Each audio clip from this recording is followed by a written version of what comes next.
This video is dedicated to James Humphreys. James, thank you. Yawgmoth versus Sythis. We have turn 1 and 2 sorted out thanks to the expedition map, so it's not the best hand, but we'll keep it. We are on the play, so get down the expedition map. Alright, an arcane signet. Yeah, there's no guarantee we'll get into a land next turn is the problem, so I think I'll just go for cracking the expedition map, and we'll get an ancient tomb with it. This means next turn we can go for ancient tomb into arcane signet and hold up the swift end for their Sythis, which is likely coming down this turn. And there it is. It's one of the only benefits against playing against commanders like this is that they're fairly predictable in the opening game. Turns out we were going to draw into a land anyway, although that was on the back of a shuffle. Might be that our opponent has some means of protecting their commander at instant speed, so we'll just go for the swift end here.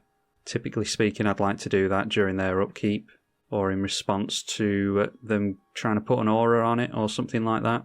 Now getting down a Starfield Mystic. And there's a Hangerback Walker for us. So we'll play out the swamp, obviously. So let's just go for 2 mana into the Hangerback Walker. Can always put more counters on it if we want to. And then we'll get down our commander, see if they've got a swords for us. Of course they do. So in that case, we'll go for a minus onto the Starfield Mystic, get rid of Hangerback Walker now. Hangerback Walker will make us a Thopter. We can draw into Blood Artist, and then get rid of the Mystic, get rid of the Thopter, and that gets us into Necropotent. So getting 2 turns ahead on our draws there. I'm hoping they're going to find it very difficult to keep creatures in play anyway, thanks to the Dictate of Erebos, but we need some tokens really. So managing to get Sythis into play again after their 4th land. We get another creature in Zulaport Cutthroat, so maybe we can fish more removal out of their hand with Pitiless Plunderer. And then I'll go for the Zulaport Cutthroat, just in case they've got removal for that as well. I'd rather keep hold of the Blood Artist. If they don't remove the Pitiless Plunderer, I'll assume that they don't have any more removal. A Spider Umbra doesn't help them when it comes to minus counters at least. A Jukai Naturalist. Banishing Light going on to the Pitiless Plunderer, so managing to get rid of some removal from their hand. Alright, that goes on to the Zulaport Cutthroat though, I'm not sure that's the right call. A Verdant Catacombs for us. I think we need to start seeing more cards with Necropotents, so I'll play the Necropotents and I will play the Murderous Rider as well. Start trying to get into a bit more life, because Murderous Rider is a 2/3 with lifelink, giving my opponent a bit too much time for my liking. Alright, just getting into 3 lands off the top.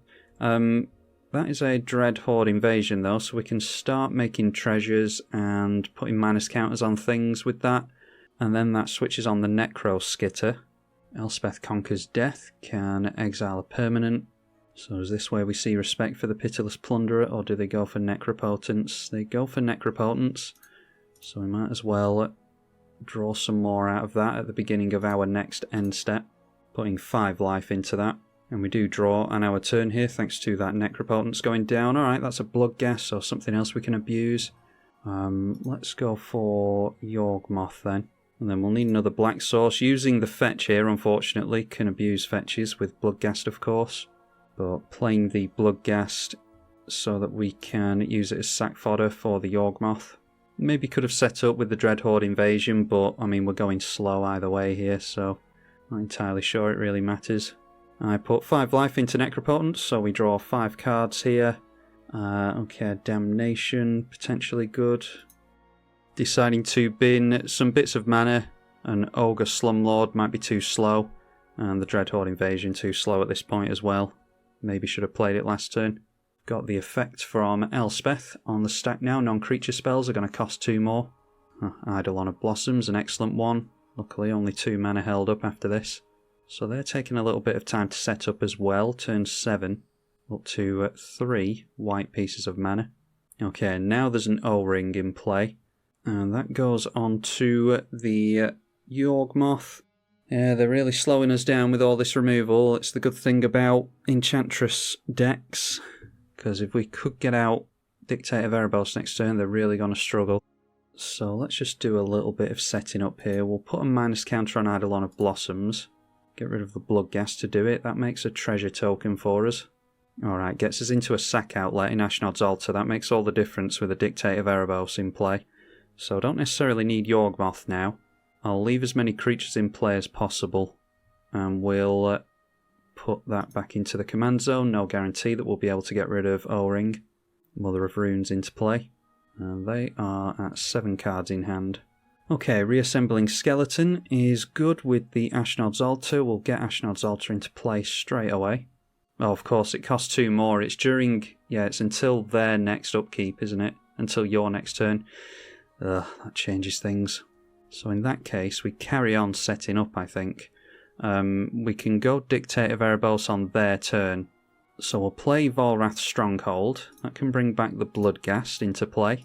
Let's go for... I don't think Necro-Skitter is going to matter if we can't keep our commander in play. So we'll play the Pawn of Ulamog for more token generation, which will be really good with Dictate. And play Reassembling Skeleton for the same reason. I suppose we could swing in with the Murderous Rider. I imagine they just chump with the Sythis. If they do a bunch of blocks onto the Murderous Rider, I don't think it really matters, allowing us to hit them. So returning a creature card, they will get back the Starfield Mystic. Heliod's Pilgrim, searching for an aura. It goes straight into hand, unfortunately. Decided to go after a Bear Umbra with that, so another Umbra, but this one untaps lands as well. Only have to attack in order to trigger that. So there goes the Bear Umbra. Goes onto their Sythis, really trying to protect that for obvious reasons. Draw with the Eidolon of Blossoms. I'm actually going to risk taking the damage here, I think, because I want to kill off as many creatures as possible with Erebos in play. Then we see a Lightning Greaves, probably for their commander. Sigil of the Empty Throne, luckily, with only 1 mana held up, but they are pretty much online now as an Enchantress deck. 2 mana after playing a land. And there is an Angel. Sterling Grove, putting Shroud on their stuff doesn't really matter against a black deck. Making 4/4 Angels matters though. So ending the turn with 9 cards in hand. They will have to discard to hand size.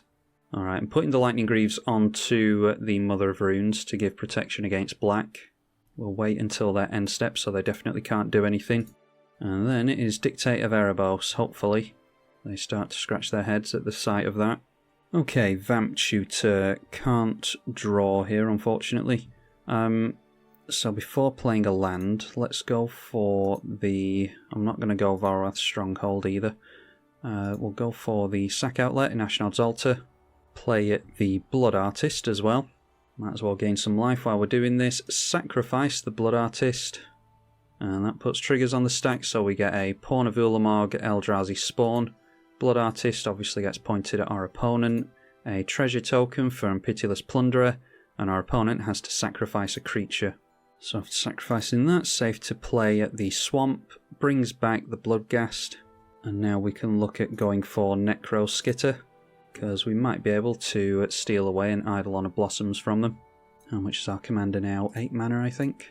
Yeah, 8 mana. So we'll sack the Eldrazi Spawn to the Ashnod's Altar. We get more mana from it that way. Obviously making mana from the altar as well as the treasure token now. In fact, we actually have infinite, don't we? Because, yeah, we have infinite mana for the Reassembling Skeleton into the Blood Artist, so we just do that over and over again. Should have spotted that before now.